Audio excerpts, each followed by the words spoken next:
নমস্কার, প্রেরণা বাংলায় আপনাকে স্বাগত। কবিগুরু রবীন্দ্রনাথ ঠাকুরের কৃপণ। আমি ভিক্ষা করে ফিরতেছিলেম গ্রামের পথে পথে, তুমি তখন চলেছিলে তোমার স্বর্ণরথে। অপূর্ব এক স্বপ্ন সম লাগতেছিল চক্ষে মম। কি বিচিত্র শোভা তোমার, কি বিচিত্র সাজ।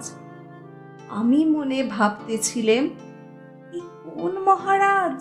আজি শুভক্ষণে রাত পোহালো, ভেবেছিলেম তবে আজ আমারে দাঁড়ে দাঁড়ে ফিরতে নাহি হবে।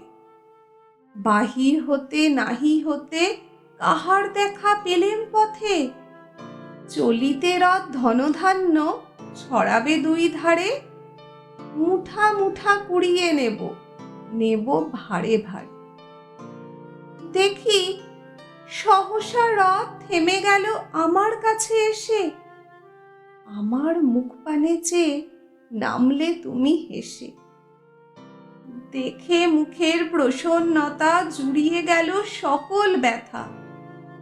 হেনকালে কিসের লাগি অকস্মাৎ, আমায় কিছু দাও গো বলে বাড়িয়ে দিলে দুই হাত। মরি, এ কি কথা রাজাধিরাজ, আমায় দাও গো কিছু? শুনে ক্ষণকালের তরে রইনু মাথা নিচু। তোমার কি বা অভাব ভিখারি ভিক্ষুকের কাছে? এ কেবল কৌতুকের বশে আমায় প্রবঞ্চনা। ঝুলি হতে দিলেম তুলে ছোট একটি কণা। যবে পাত্রখানি ঘরে এনে উজাড় করি, এ কি ভিক্ষা মাঝে একটি ছোট সোনার কণা দেখি। দিলেম যা রাজভিখারিরে, স্বর্ণ হয়ে এলো ফিরে। তখন কাঁদি চোখের জলে দুটি নয়ন ভরে।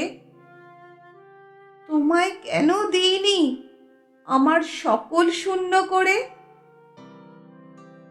কেমন লাগলো কবিতাটা অবশ্যই জানাবেন, অপেক্ষায় থাকবো। প্রেরণা বাংলা ফলো করুন। ধন্যবাদ।